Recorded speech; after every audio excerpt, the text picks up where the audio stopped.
안녕하세요. 실생활 경제교육 강사 최대희라고 합니다. 만나게 돼서 반갑습니다.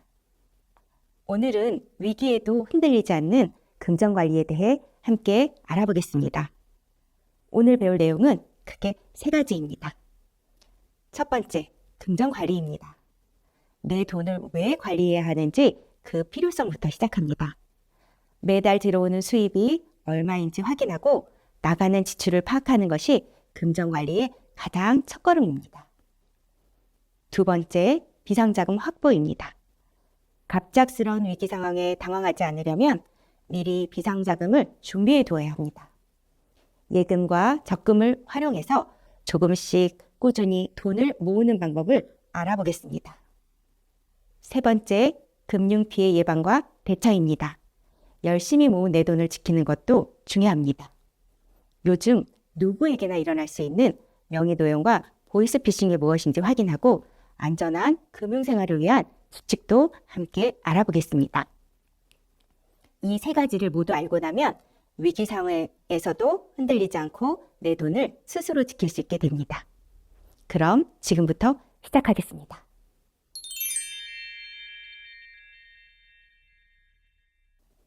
그럼 돈 관리란 무엇일까요? 내가 가진 돈, 들어오는 돈, 나가는 돈을 확인하고 어디에 쓸지 계획하는 것입니다.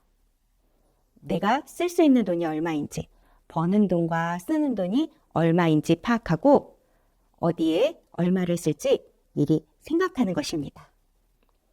금전관리의 목적은 첫 번째, 쓰기입니다. 무조건 아끼는 게 아니라 제대로 쓰는 것이 중요합니다. 두 번째, 모으기입니다. 쓰고 남은 돈, 적은 금액이라도 그냥 두지 마세요. 조금씩 꾸준히 모으면 어느새 든든한 비상자금이 됩니다. 세 번째, 지키기입니다. 모은 돈을 지키는 것도 중요합니다. 보이스피싱, 금융사기처럼 내 돈을 노리는 위협은 항상 있습니다. 미리 알고 대비하면 내 돈을 지킬 수 있습니다. 어렵게 생각하지 않아도 됩니다. 세 가지만 기억하면 됩니다. 쓰고, 모으고, 지키기. 쓰고, 모으고, 지키는 것. 이 세 가지 습관이 자리 잡히는 순간 그게 바로 금전관리의 완성입니다. 그러면 금전관리를 안 했을 때와 잘했을 때의 비교를 해보겠습니다. 금전관리를 안 했을 때 어떤 일이 일어날까요? 어디에 썼는지 모르고 생활비 항상 부족하고 갑자기 돈이 필요하면 돈이 없어 어려움을 겪고 저축하기도 어렵습니다. 그리고 빚이 생길 가능성도 증가합니다. 돈이 내 손을 떠나는데 어디로 갔는지 모르는 상태가 계속되면 생활 전체가 불안해질 수 있습니다. 반대로 금전관리를 잘한다면 나의 생활은 어떨까요? 매달 생활비 정확히 파악하여 어디에 내 돈이 쓰이는지 알 수 있습니다. 필요한 곳에 돈 사용 가능하고 비상 상황, 즉 급한 일이 생겼을 때 대비 가능합니다. 돈을 모을 수 있어 미래에 하고 싶고 해야 하는 일에 대비 가능합니다. 돈의 흐름, 즉 버는 돈과 쓰는 돈을 내가 알고 있다는 것. 그것만으로도 생활이 훨씬 안정되고 마음이 편안해집니다. 돈 관리가 안 되면 마음이 많이 불편해지죠.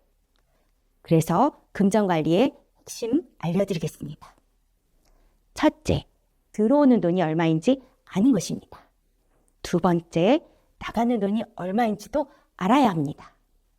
세 번째, 조금이라도 돈을 남기는 것입니다. 이 세 가지만 잘 알고 있다면 돈 관리 잘하는 사람이 됩니다. 그리고 내가 가지고 있는 것, 내가 당장 쓸 수 있는 돈이나 가지고 있는 물건들도 한번 생각해 보시면 완벽합니다. 다음 장에는 수입과 지출에 대해 확인해 보겠습니다. 먼저 내 손에 들어오는 돈, 수입에 대해 알아보겠습니다. 내 손으로 들어오는 돈 모두 수입이지만 나누어 살펴본다면 급여, 아르바이트, 용돈, 지원금, 이자 등으로 확인됩니다. 급여는 우리가 일한 대가로 받는 돈입니다. 회사나 직장에서 일한 만큼 받는 월급이라고도 합니다. 아르바이트는 정식 일자리보다는 짧은 시간이나 임시로 하는 일을 말하죠.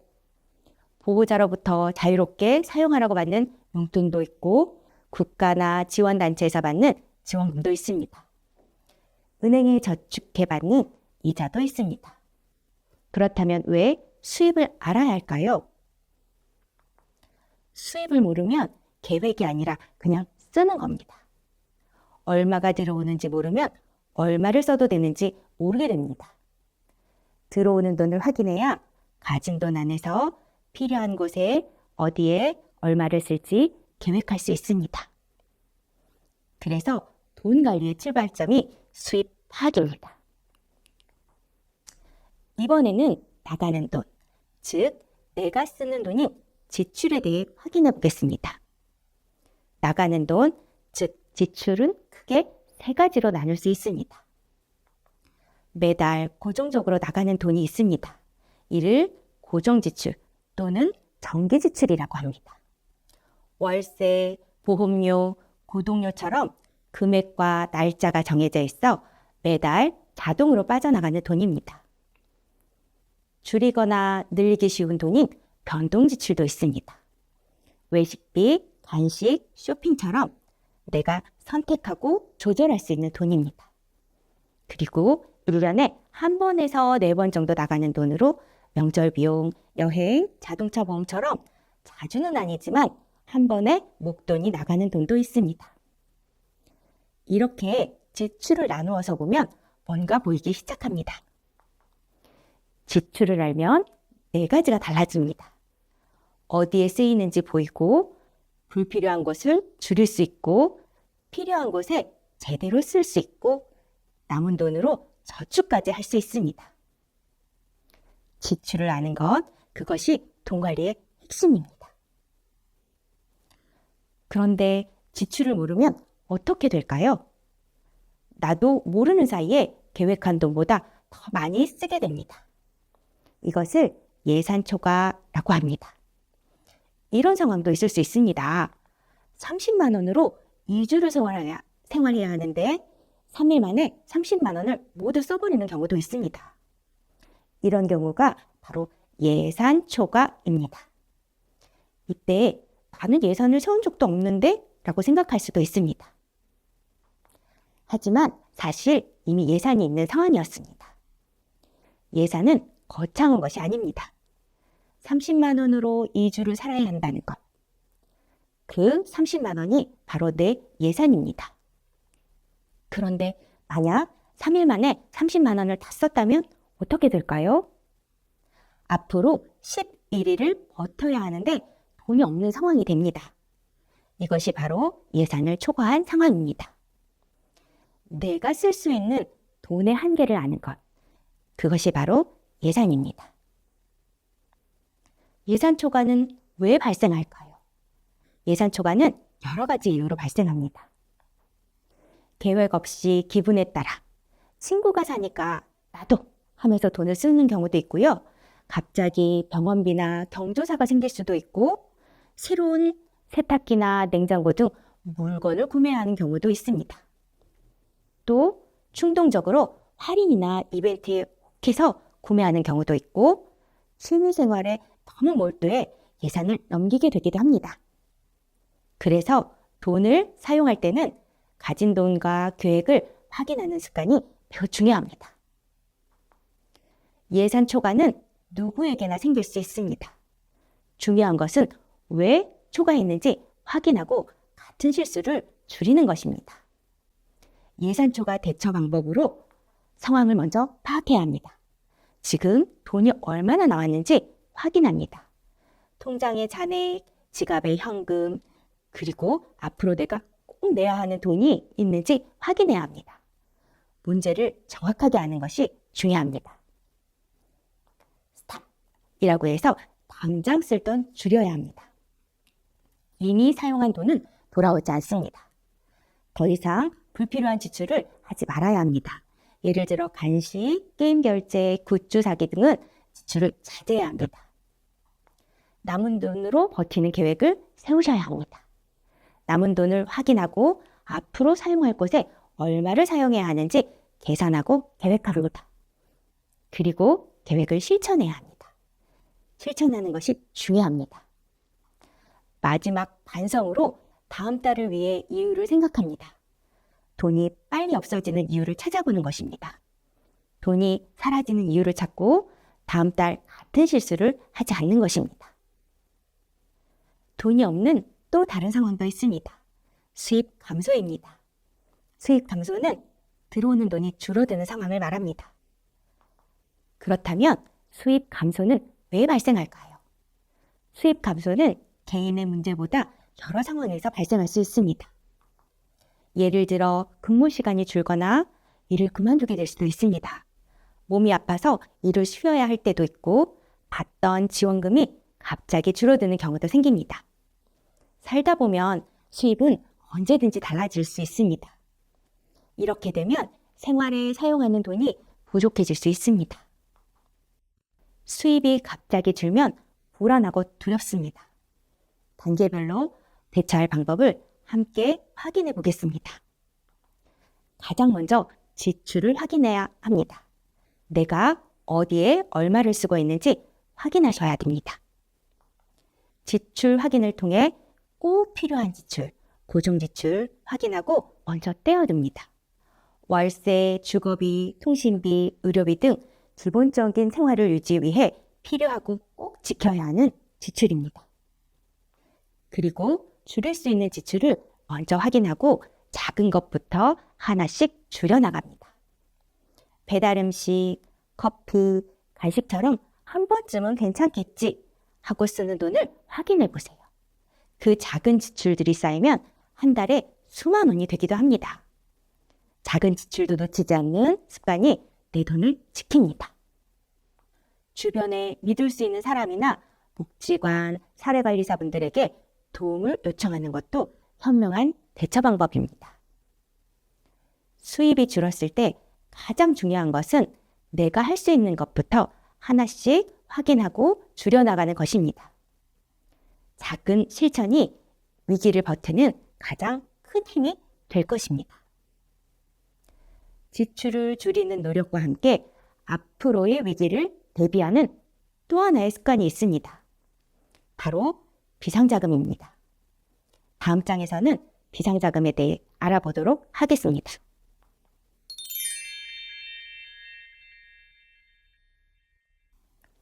비상자금이란 갑자기 돈이 필요할 때를 위해 미리 모아두는 돈입니다. 그렇다면 비상자금은 언제 필요할까요? 이런 일들을 한 번쯤 겪어보셨나요? 갑자기 아파서 병원을 가야 하는데 지갑이 비어있을 때, 안경이 부러졌는데 수리비가 없을 때, 혹은 냉장고 고장으로 음식 보관이 어려울 때, 친한 지인의 부고를 들었을 때, 예상치 못한 순간에 갑자기 돈이 필요할 때가 있습니다. 그때를 위해 미리 준비해주는 돈, 그게 바로 비상자금입니다. 그럼 비상자금은 어떻게 모을까요? 저축으로 시작해야 합니다. 비상자금 실제로 어떻게 모을 수 있는지 알려드리겠습니다. 첫 번째, 전용 통장을 따로 만드세요. 생활비 통장을 사용하면서 남는 돈으로 비상자금이다 라고 생각하면 통장의 돈은 어느새 사라집니다. 두 번째, 적은 금액부터 시작하세요. 처음부터 많이 금액을 모으려고 하면 부담스럽습니다. 한 달에 10,000원, 20,000원도 충분합니다. 중요한 건 금액이 아니라 매달 빠지지 않고 모으는 습관입니다.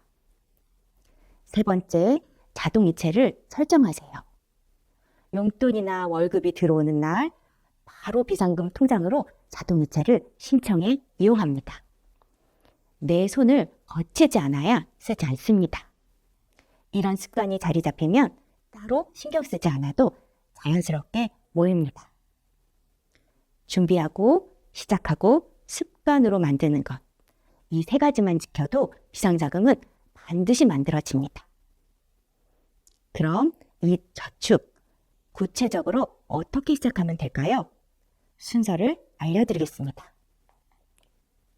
저축이라고 하면 왠지 어렵고 나와는 거리가 먼 이야기처럼 느껴질 수 있습니다. 하지만 저축은 거창한 것이 아닙니다. 저축의 시작은 딱 3단계만 따라가면 됩니다. 스텝 1. 목표 정하기. 막연하게 돈을 모아야지 아니라 구체적인 목표를 정하는 것입니다. 예를 들어 6개월 동안 30만 원을 모아서 비상자금을 만들어야겠다. 이렇게 목표가 생기면 저축이 훨씬 쉬워집니다. 더해서 통장 앞면에 비상자금, 제주도 여행, 최신 휴대전화 등 통장에 이름을 적는 방법을 추천드립니다. 스텝 2. 저축 금액 정하기. 처음부터 많은 금액을 저축하려고 하면 중간에 포기하기 쉽습니다. 수입에서 꼭 필요한 지출을 먼저 빼고 남은 돈 중에서 부담되지 않는 금액부터 시작해보면 어떨까요? 시작이 중요합니다. 스텝 3.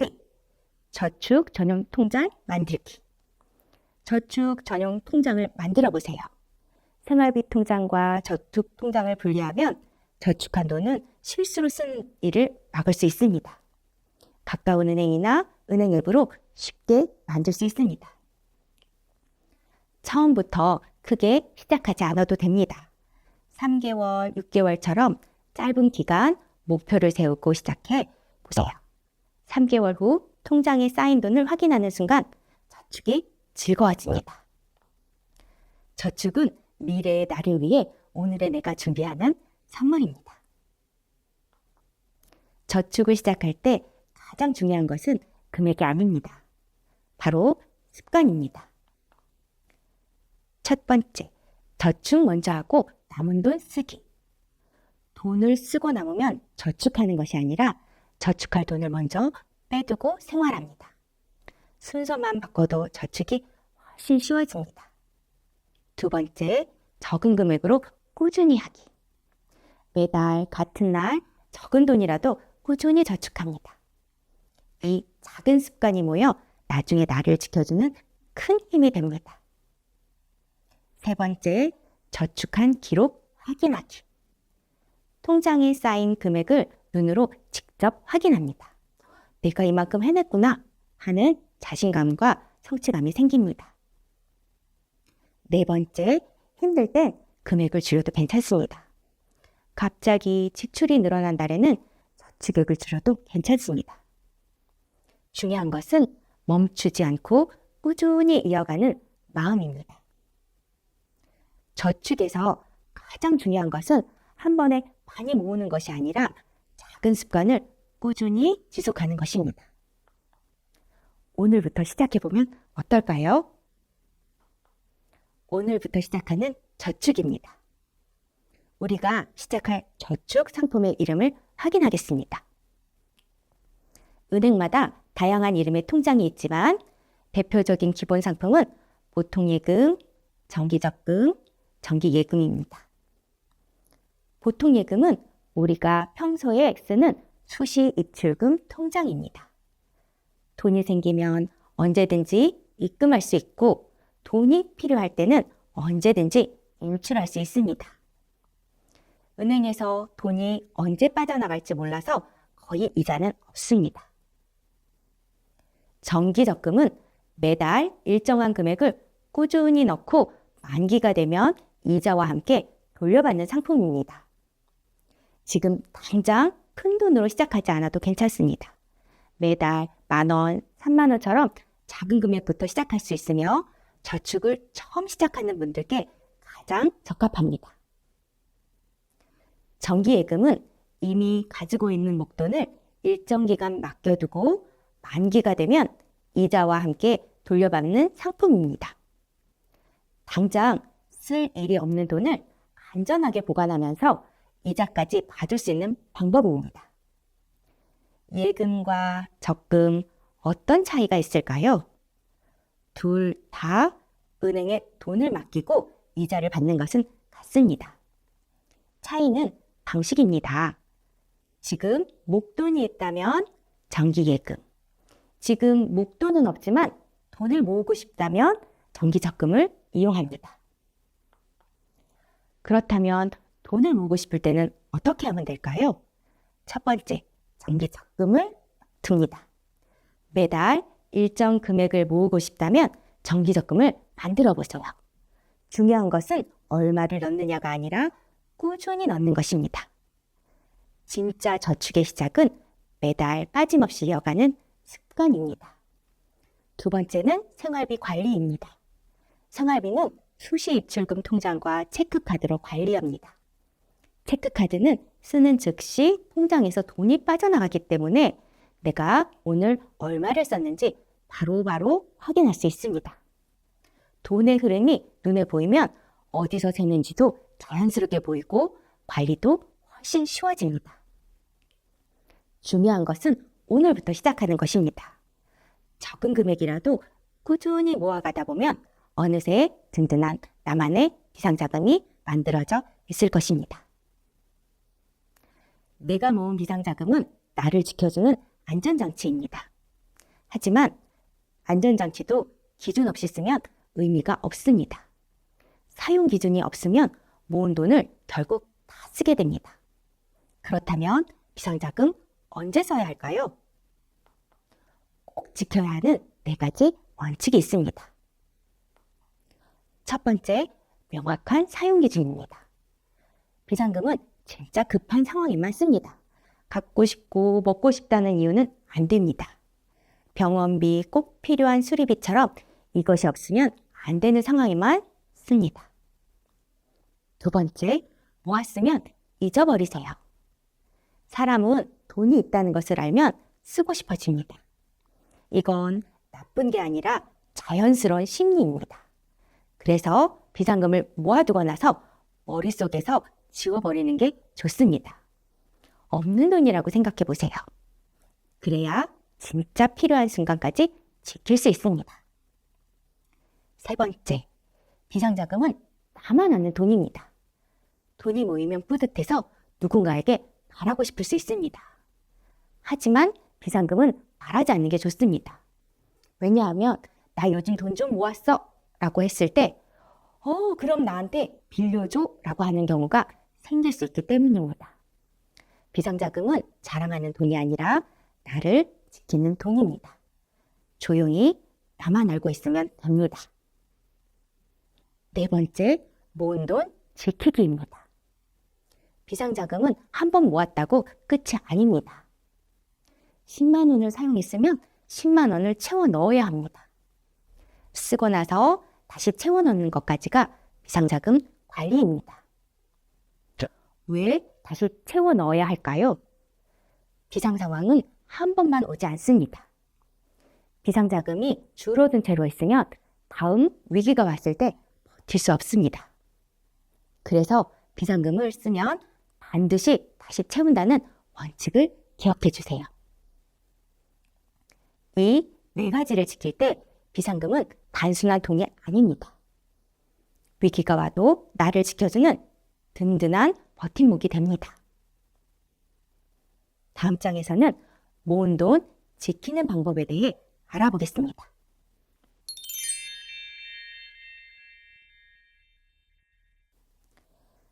금융사기, 나와는 상관없는 일이라고 생각하시나요? 그렇지 않습니다. 누구에게나 일어날 수 있습니다. 피싱이란 단어 많이 들어보셨죠? 피싱이란 개인정보와 낚시를 합친 말입니다. 말 그대로 내 정보와 돈을 낚아채는 범죄입니다. 거짓말과 속임수로 다른 사람의 돈을 빼앗는 것. 이것이 금융사기입니다. 누구에게나 언제든 일어날 수 있는 일입니다. 방법은 달라도 목적은 하나. 내 돈을 빼앗는 것입니다. 그래서 알고 있어야 막을 수 있습니다. 금융사기 종류가 참 많습니다. 보이스피싱, 스매싱, 파밍, 메신저 피싱, 영상유포 협박, 연예빙자 사기 등 하나씩 이름을 알아두는 것만으로도 당하지 않을 확률이 높아집니다. 첫 번째, 보이스피싱입니다. 전화로 속이는 사기입니다. 검찰, 경찰, 은행을 사칭해서 전화로 속이는 것을 이야기합니다. 당하면 통장에 있는 돈이 한순간에 사라집니다. 두 번째, 스미싱입니다. 문자로 속이는 사기입니다. 택배가 도착했습니다. 고객님의 계좌가 정지됐습니다. 같은 문자를 보내고 링크를 누르게 만듭니다. 링크를 누르는 순간 악성 앱이 설치되어 심각한 피해가 발생할 수 있습니다. 세 번째, 파밍입니다. 가짜 사이트로 속이는 사기입니다. 진짜 은행 사이트처럼 만들어 놓고 계좌번호와 비밀번호를 입력하게 합니다. 입력한 순간 내 계좌 정보가 사기범에게 넘어가 통장에 헐리게 됩니다. 네 번째, 메신저 피싱입니다. 카카오톡이나 문자로 가족을 사칭하는 사기입니다. 엄마, 나 핸드폰 고장났어. 돈 좀 보내줘. 같은 방식입니다. 가족인 줄 알고 보낸 돈이 사기범에게 그대로 전달됩니다. 다섯 번째, 영상 유포, 화상 채팅 사기, 흔히 이야기하는 홈캠이 있습니다. 주로 SNS나 채팅 앱에서 처음 접근해 친한 척 대화를 나눕니다. 이후 영상통화로 유도해 신체 노출을 촬영한 뒤 그 영상을 지인에게 유포하겠다고 협박하며 돈을 요구합니다. 여섯 번째, 연애빙자 사기, 로맨스 스캠이라고도 합니다. SNS에서 친해진 후 투자나 송금을 유도하는 사기입니다. 오랜 시간 신뢰를 쌓은 후 돈을 요구하기 때문에 가장 속기 쉬운 사기 중 하나입니다. 수단은 모두 다르지만 목적은 하나, 내 돈을 빼앗는 것입니다. 다음 장에서는 각각 어떻게 일어나는지 하나씩 살펴보겠습니다. 가장 많이 발생하는 금융사기인 보이스피싱 사례를 보겠습니다. 대표적으로 검찰, 경찰, 금융감독원을 사칭하는 유형과 대출 권유형 보이스피싱이 있습니다. 먼저 검찰, 경찰, 금융감독원을 사칭하는 유형입니다. 땡땡지검 검사입니다. 당신 명의의 계좌가 범죄에 사용되었습니다. 지금 수사를 위해 계좌의 돈을 안전한 계좌로 옮겨야 합니다. 조용한 곳으로 이동하세요. 등등. 이렇게 이야기하면 대부분 사람들은 깜짝 놀라게 됩니다. 그리고 겁을 주면서 바로 송금을 요구합니다. 하지만 여러분 꼭 기억해야 할 것이 있습니다. 검찰, 경찰, 금융감독원은 절대 전화로 돈을 보내라고 하지 않습니다. 전화로 돈을 요구하면 100% 보이스피싱입니다. 두 번째, 대출 권유형입니다. 예를 들어 이런 문자를 받습니다. 정부 지원, 저금리 대출 가능합니다. 기존 대출을 먼저 상환하면 대출이 가능합니다. 보증금이나 수수료를 먼저 보내주세요. 외환거래 내역이 있어야 대출할 수 있습니다. 이 경우들은 대출을 미끼로 먼저 돈을 보내게 만들거나 통정을 이용할 목적으로 하는 사기입니다. 정상적으로 금융회사에서는 대출해주기 전에 돈을 먼저 보내라고 하지 않습니다. 그래서 한 문장으로 정리하면 전화로 돈을 보내라고 하면 사기, 대출을 해준다면서 먼저 돈을 요구해도 사기. 이 두 가지만 기억해도 금융사기를 예방할 수 있습니다. 이번에는 스미싱과 파밍이라는 금융사기 유형을 살펴보겠습니다. 두 가지 모두 개인정보와 금융정보를 빼내기 위한 사기이지만 접근 방법이 다릅니다. 먼저 스미싱입니다. 스미싱은 문자 메시지로 접근하는 사기입니다. 예를 들어 이런 문자를 받은 적이 있을 겁니다. 택배 주소 오류로 배송이 지연되었습니다. 정부지원금 대상자입니다. 문화상품권 5만 원에 당첨되셨습니다와 같이 누구나 한 번쯤 혹 할 수 있는 문자 받아보신 적 있으신가요? 이런 문자에는 대부분 링크를 눌러 확인하세요 라는 문구가 함께 옵니다. 하지만 그 링크를 클릭하는 순간 가짜 사이트로 연결되거나 악성 앱이 몰래 설치될 수 있습니다. 그 결과 개인정보나 금융정보가 유출되어 심각한 피해로 이어질 수 있습니다. 두 번째는 파밍입니다. 파밍은 문자나 전화가 아니라 인터넷 사이트를 이용한 사기입니다. 예를 들어 인터넷에서 은행을 검색해서 접속했는데 실제 은행처럼 보이는 가짜 사이트가 나타납니다. 그리고 아이디, 비밀번호, 인증번호를 입력하면 그 정보가 범죄자에게 그대로 전달되는 것입니다. 이렇게 기억하세요. 스매싱은 링크 유도로 모르는 문자는 누르면 안 된다. 파밍은 가짜 사이트로 꼭 사이트 주소를 확인해야 한다. 이 두 가지만 꼭 기억해 주시기 바랍니다. 메신저 피싱과 영상 유포 협박은 모두 휴대전화를 이용해 개인의 소중한 정보와 돈을 갈취하는 수법입니다. 메신저 피싱은 카카오톡 등에서 가족이나 친구를 사칭합니다. 실제 프로필 사진과 이름까지 그대로 도용하기 때문에 순간적으로 속기 매우 쉽습니다. 핸드폰이 고장났다, 급하게 돈이 필요하다는 식으로 긴박감을 조성하고 확인할 틈을 주지 않고 송금을 유도합니다. 반드시 문자 말고 꼭 다른 전화기로 직접 확인하는 것이 유일한 예방입니다.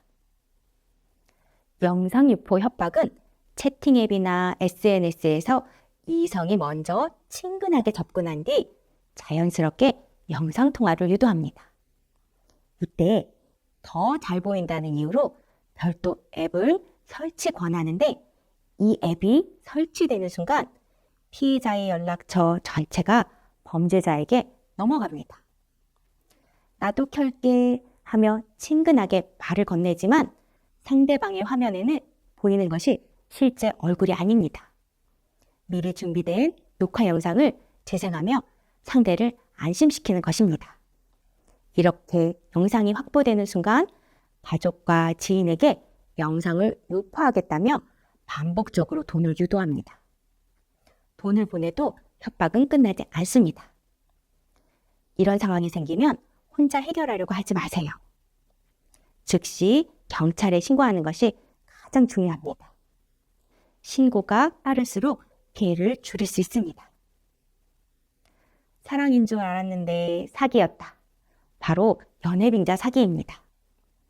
연애빙자 사기 혹은 로맨스 스캠이라고 하는데 피해 금액이 가장 큰 유형입니다. SNS나 데이팅 앱에서 주로 해외에 있는 군인, 의사, 사업가를 사칭한 매력적인 프로필로 접근합니다. 그리고 처음에는 돈 얘기 전혀 없이 수주에서 수개월에 걸쳐 매일 연락하고 애정을 쏟아붓습니다. 직접 만나고 싶다는 말은 계속하지만 항상 사정이 생겨 미뤄집니다. 충분히 신뢰가 쌓이면 그때서야 좋은 투자처를 알고 있다. 가상화폐나 해외 플랫폼 투자를 권유합니다. 처음엔 소액 수익을 실제로 보여주며 믿음을 키운 뒤 점점 더 큰 금액을 유도합니다. 막상 출금하려 하면 세금을 먼저 내야 한다는 명목으로 추가 입금을 요구하다가 결국 전적합니다. 온라인에서만 알고 지낸 사람이 투자를 권유한 순간 그것은 무조건 사기라고 생각하셔야 합니다. 제3자 사기와 현금 수거 아르바이트 사기. 이 두 가지는 최근 청소년, 청년부터 일반인까지 피해가 급증하고 있는 금융사기 유형입니다. 제3자 사기란 무엇일까요? 보이스피싱 범죄자들은 자신의 계좌를 직접 사용하면 바로 추적당해 잡힐 수 있다는 것을 알고 있습니다. 그래서 다른 사람의 계좌를 이용해 돈을 받는 방법을 주로 씁니다. 중고거래 사기, 대출 사기, 대리구매를 빙자해서 서로 모르는 사람 사이에 돈이 오가도록 만듭니다.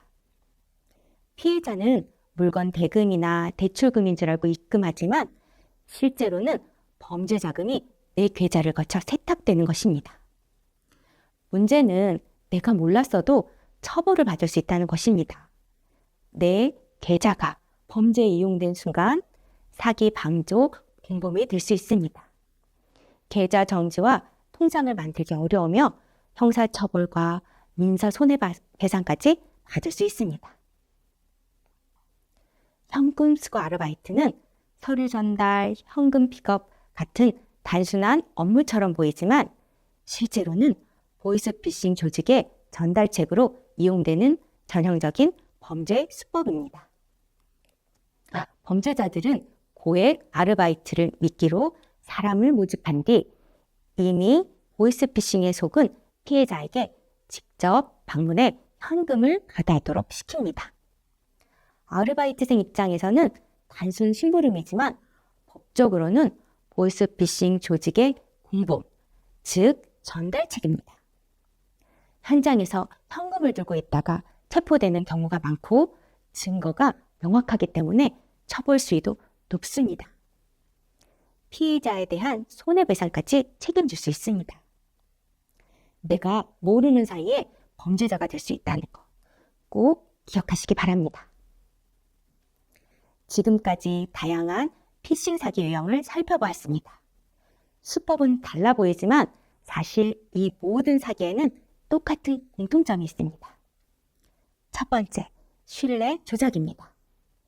가족을, 검찰을 사칭하고 연인인 척합니다. 범죄자들은 항상 피해자가 믿을 수 있는 존재로 먼저 위장합니다. 둘째, 긴박감 조성입니다. 지금 당장 이체하지 않으면 오늘까지 신청해야 한다. 이런 식으로 생각한 시간을 빼앗습니다. 차분히 생각하면 이상하다는 것을 알 수 있기 때문입니다. 셋째, 감정 이용입니다. 자녀 걱정, 수치심, 사랑하는 감정, 돈에 대한 욕심, 사람의 감정을 자극해서 이성적인 판단을 얻습니다. 넷째, 비대면 접근입니다. 전화, 문자, SNS, 앱 모두 직접 얼굴을 보이지 않습니다. 얼굴을 보면 들키기 때문입니다.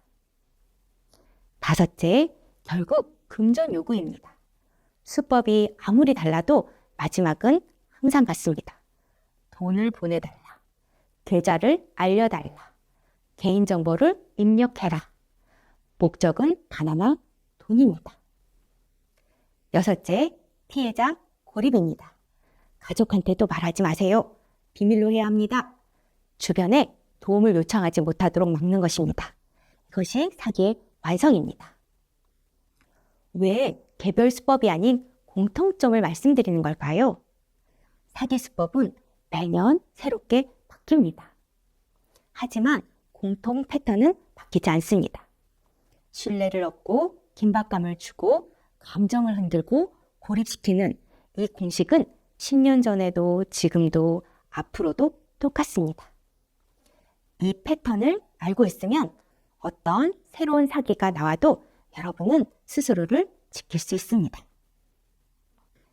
지금까지 다양한 피싱 사기 유형과 공통 패턴을 살펴봤습니다. 마지막으로 실생활에서 바로 적용할 수 있는 예방수칙 7가지를 말씀드리겠습니다. 첫 번째, 일단 멈추고 확인한다. 모든 피싱 사기의 공통점은 긴박감을 조성하는 것입니다.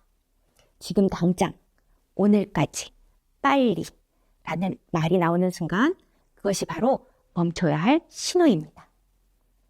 급박할수록 한 번만 더 생각하는 습관이 사기를 막는 첫 번째 방패입니다.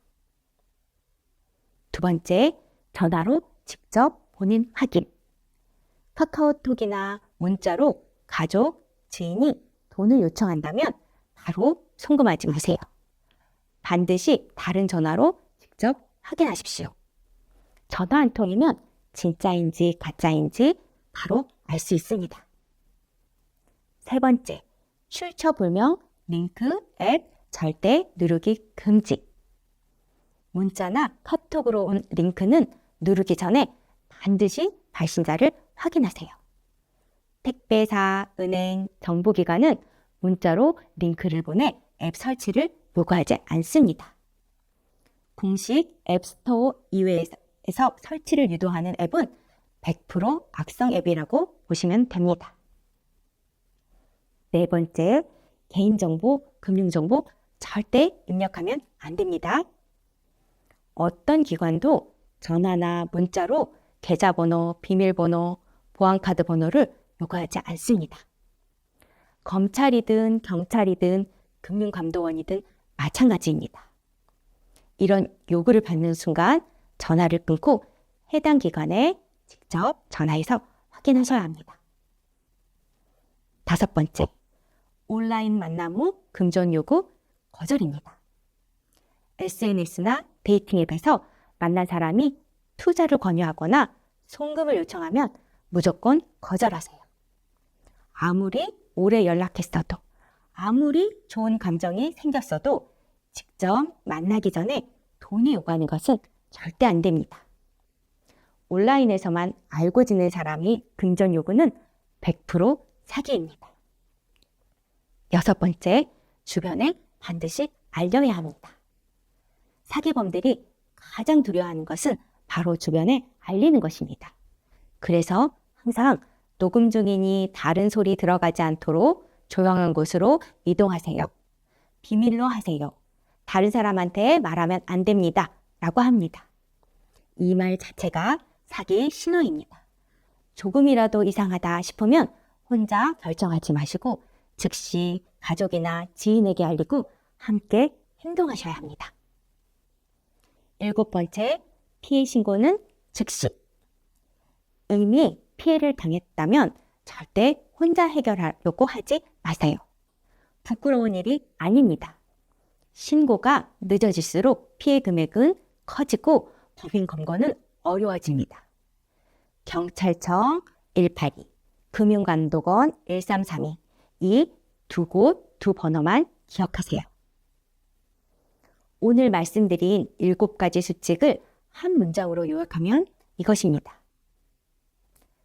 의심이 드는 순간 멈추는 것.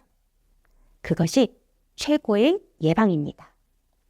사기범은 여러분이 멈추는 것을 가장 두려워합니다. 그리고 한 가지 더, 명의도용도 반드시 조심하셔야 합니다.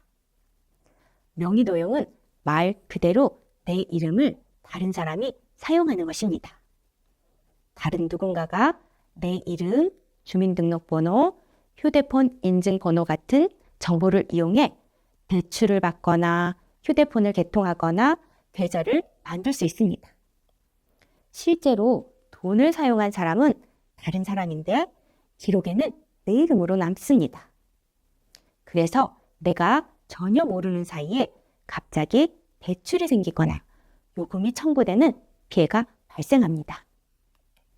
결국 명의도용은 내 개인정보를 이용해 다른 사람이 금융거래를 하는 범죄입니다. 명의도용은 생각보다 다양한 방식으로 발생합니다. 첫 번째는 대출 명의도용입니다. 피싱 사기로 유출된 개인정보와 신분증 사진이 비대면 대출 신청에 악용되는 것입니다. 두 번째, 휴대폰 명의도용입니다. 중고나라에서 물건을 거래하면서 상대방이 신분증 사진을 요구해 별 의심 없이 보냈는데 휴대폰이 무려 5대나 개통되고 그 휴대폰들은 보이스피싱에 이용되어 검찰 수사 대상이 되기도 했다고 합니다. 세 번째, 온라인 계정 도용입니다. 같은 아이디와 비밀번호를 사용하는 것은 위험합니다. 한 곳이 유출되면 다른 곳도 위험합니다. 실제로 수십만 원 피해를 입은 사례가 있습니다. 명의도용은 단순한 개인정보 유출이 아닙니다. 내 이름으로 대출을 받거나 물건을 사는 등 금전적인 피해로 이어질 수 있는 범죄입니다. 심각한 경우 내가 쓰지도 않은 돈을 갚아야 하거나 법적인 처벌을 받을 수도 있습니다. 지금부터 명의도용을 막기 위해 꼭 지켜야 할 5가지 수칙을 알려드리겠습니다. 어렵지 않습니다. 하지만 지키지 않으면 큰 피해로 이어질 수 있습니다. 내 정보를 지키는 것이 곧 나를 지키는 것입니다. 지키는 방법은 첫 번째, 개인정보는 절대 알려주지 않기입니다. 주민등록번호, 계좌번호, 비밀번호, 가족에게도 함부로 알려주지 않는 것이 좋습니다.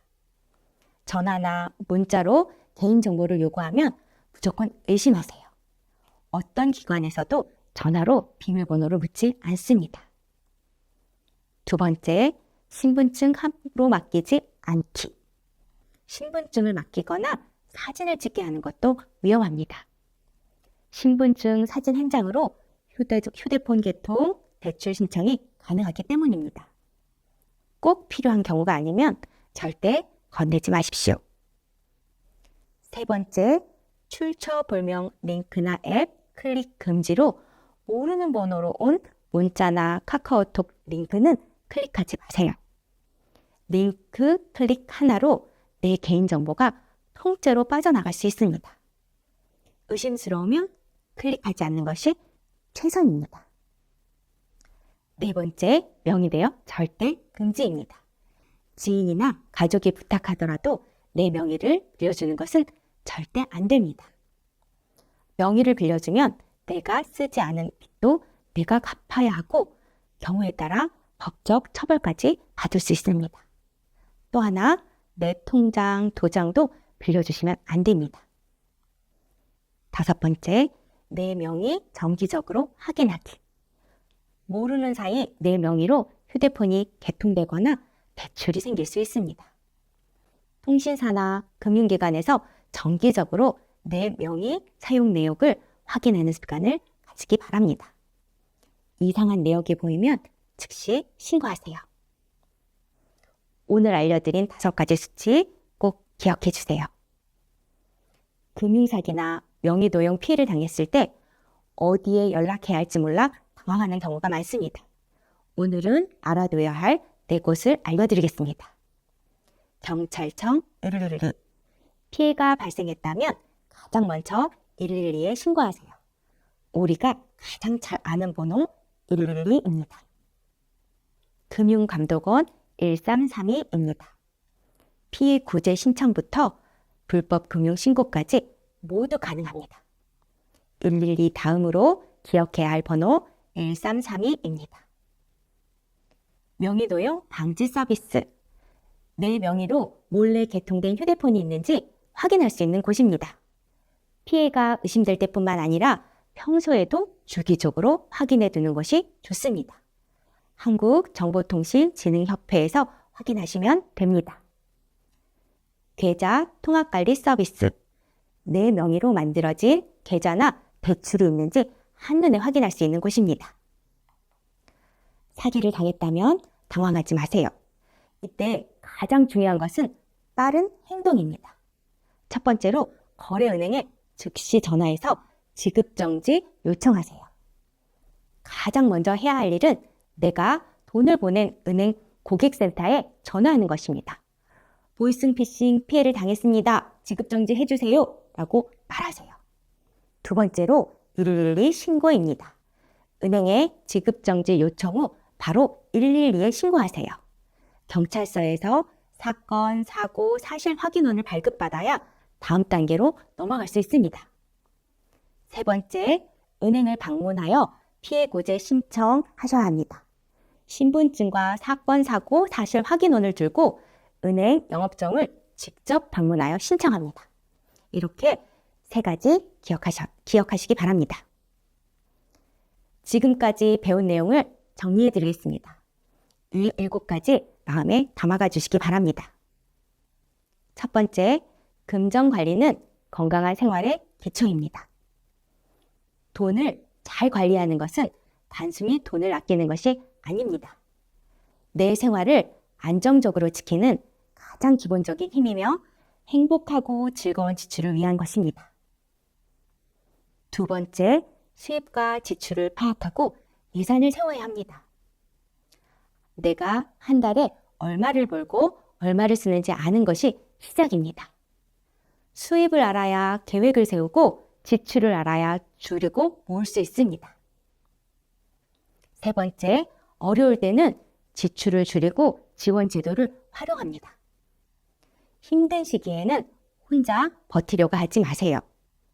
작은 지출부터 하나씩 줄이고 나에게 맞는 지원 제도를 찾아 활용하는 것이 현명한 방법입니다.